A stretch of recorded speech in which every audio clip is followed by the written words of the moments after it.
Good morning, good afternoon, good evening, wherever you are, and thank you for stopping by once again. Back some time ago, I made mention of the fact that a lot of people come into Panama.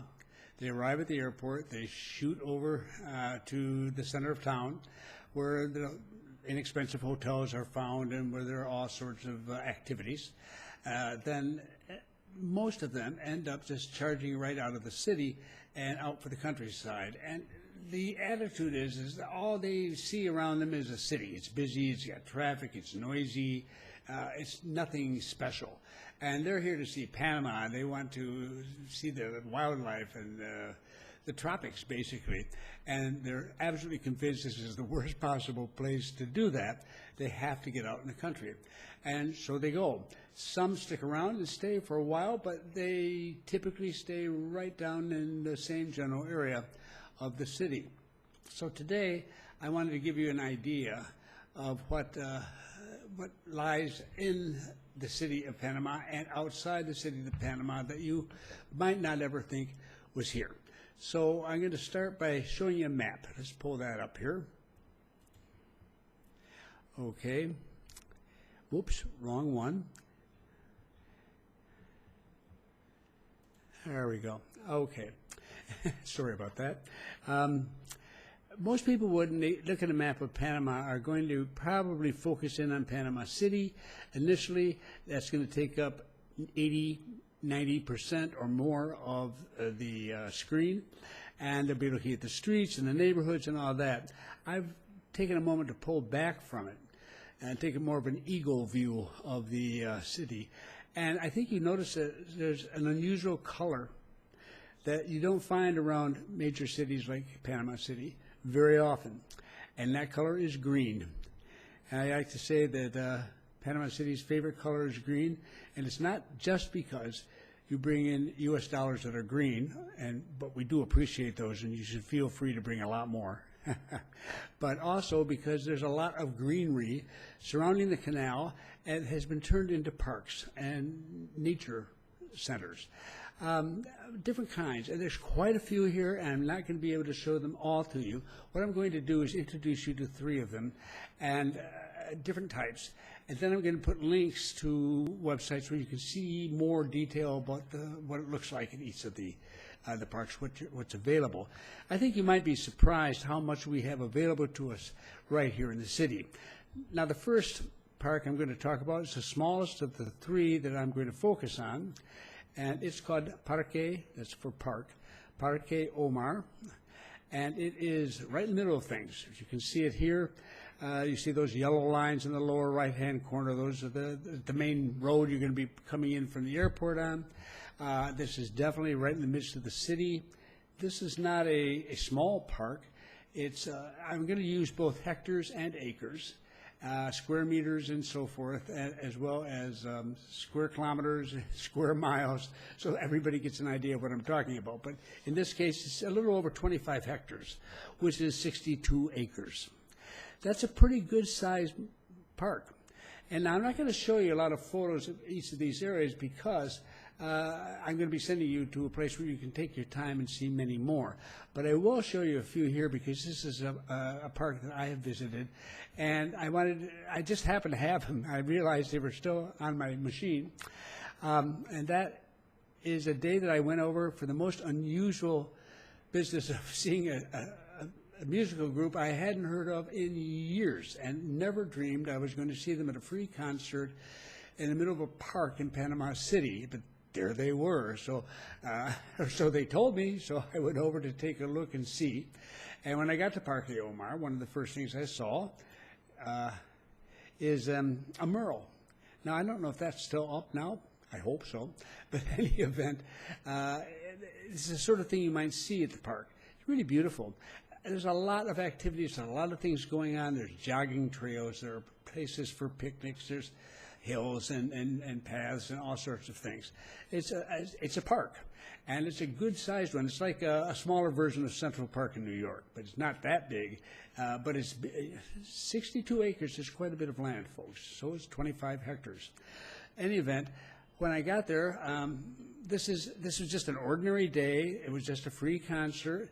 And here we see some of the people who'd come to attend. It was a pretty good crowd scattered on the grass at the time. You can see that we're in the park, and you can see the trees and the little hill in the background and the building and so forth. This is all part of the park itself. It's a really pleasant place to spend time, and a lot of people go there every weekend because there's almost always some sort of activity going on. And just for fun, if any of you remember the meat puppets from 70s and the 80s or whatever, for some years gone by, these gentlemen are still operating, and they were playing that day, along with a couple groups that opened for them from Latin American groups, one from Costa Rica and the other from Ecuador, which were pretty good. But I'll tell you, the meat puppets were very good. I hadn't realized how old they'd gotten, like me, but they really were terrific. These guys are musicians. I got a kick out of this particular photo. I don't know whether you can see it very well here or not, but we had the big screen in the background, and it shows, of course, in this instance, it's showing the screen. The screen is showing the screen. Now, down there in the lower right-hand corner, the guy standing second from the right, that's me, and I'm taking a photograph. Essentially, I'm taking a photograph of me taking a photograph of me taking a photograph of me taking a photograph, because it just repeats endlessly. I got a kick out of that when I saw it. A couple standing immediately to my left were great, they were local, younger Panamanians, and great meat puppet fans, which came as a surprise to me. But they were there, and they were dedicated. They knew all about the meat puppets. And we had a really good conversation. It was a very enjoyable time. So that gives you an idea of that particular park. It's a nice park, and I think it's a good place to be. When you've got a free afternoon or a free weekend or so forth, and you just want to get out there and do something different. But that's one stage. Now, there's a second stage, too, and these, I'll let you see the photos at the websites because it's going to be a lot easier and to take less time here. But the first one I'm going to show you is the Metropolitan Park. Now that, as we look at it here, you can see the University of Panama is down to the right. This is the city. It's all alongside the city, and it runs, the main routes run through it, although they disturb the park as little as possible. The Metropolitan Park is a lot larger than Parque Omar. It's Parque Metropolitano, by the way. It has 265 hectares. That's 2.7 square kilometers, or 655 acres, and that's about a square mile. So it is substantially larger than the first park that you saw, Omar. But it is a wildlife refuge. It has a center there with all sorts of descriptive material. It has pathways you can walk through to see the birds and to see the animals and so forth that exist in the park. It's a very popular place to go, and a lot of people go there, and it's surrounded basically by the city, and not to the extent that Omar is, but at the same token, it just happens to be at one side of the city.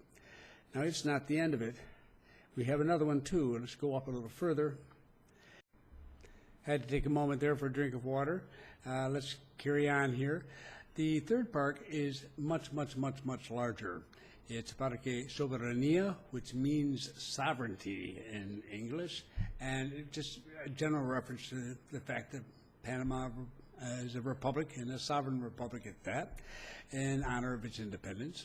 So you can see down in the lower right-hand corner, that's Metropolitan Park, the one I've just been talking about. So you can see it's not that far away.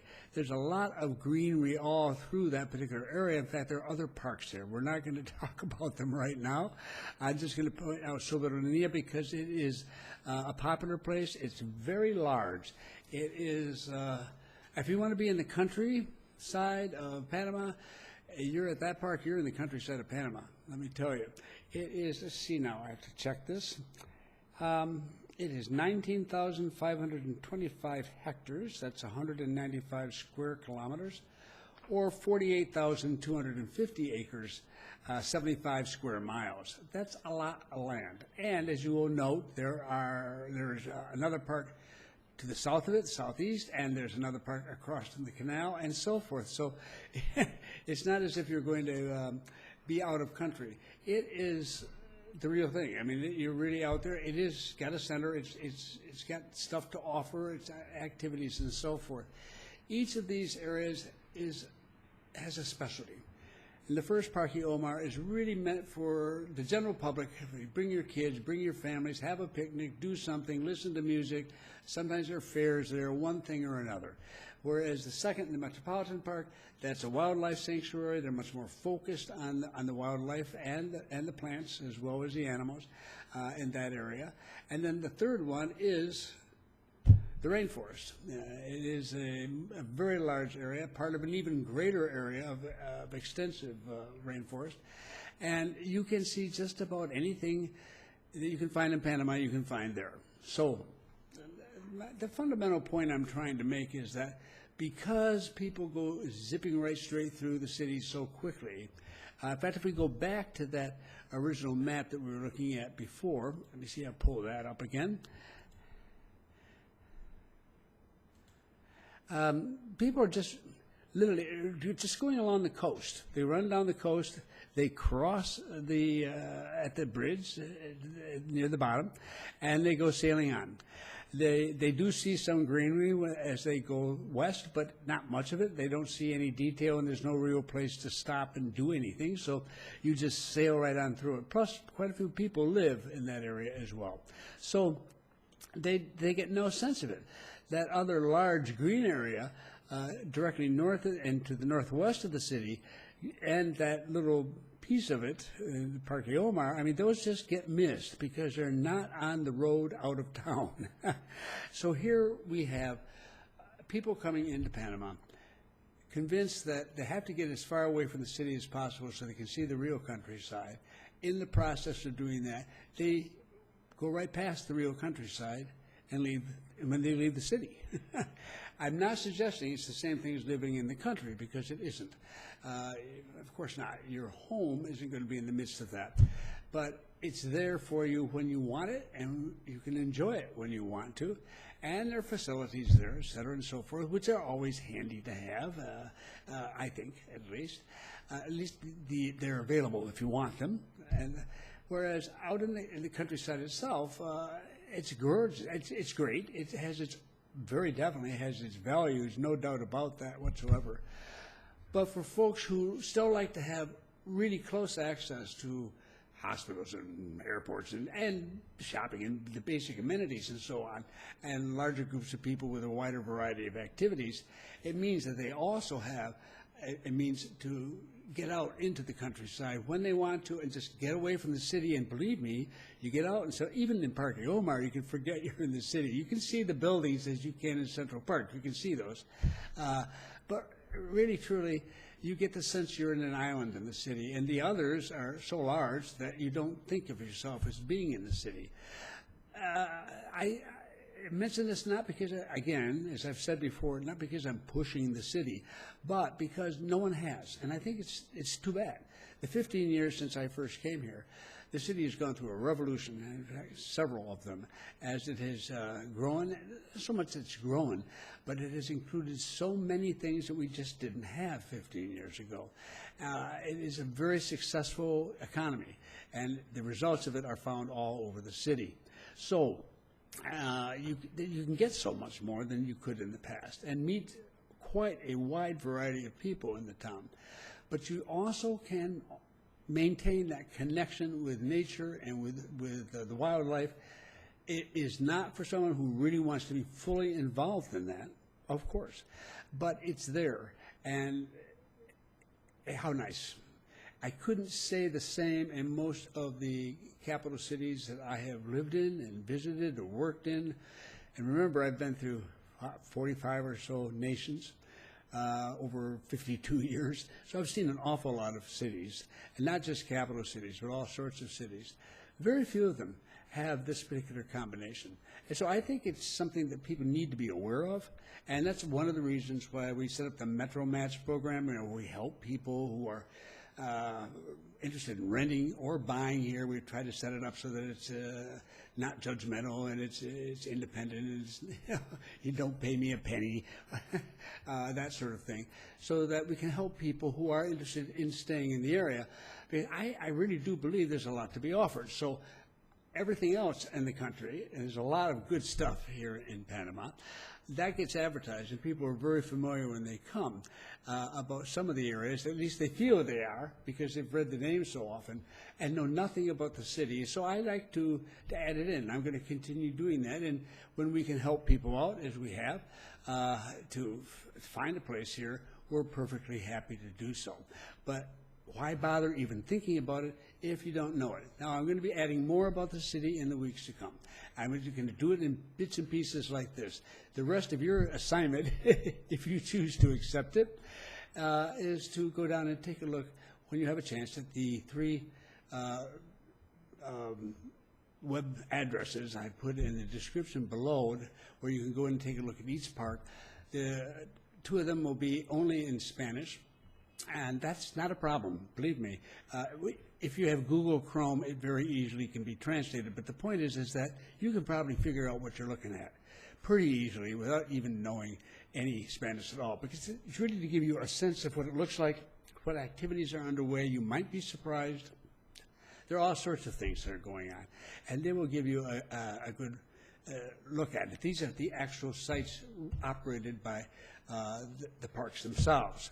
And the third one is from TripAdvisor, and I think in this particular one, they've done a good job of providing a good background, because so many people have been to that park. So I think all 3 of them are a fair introduction to what you would see when you were physically here. So, on that note, I thank you for stopping by again. I wanted to try this as an experiment, and I hope that you find it useful, and I look forward to seeing you again sometime. And if you want, please feel free to subscribe, and you'll hear about our new videos, particularly if you strike that little bell and ring the bell beside the subscription button. That means that YouTube is supposed to send you an immediate notice whenever a new video comes up. I don't do that many, so you're not going to get swamped in them. But if you like to see some more of them and be up to date on what I'm trying to do here, feel free to do that. But whatever the case may be, thank you for stopping by again.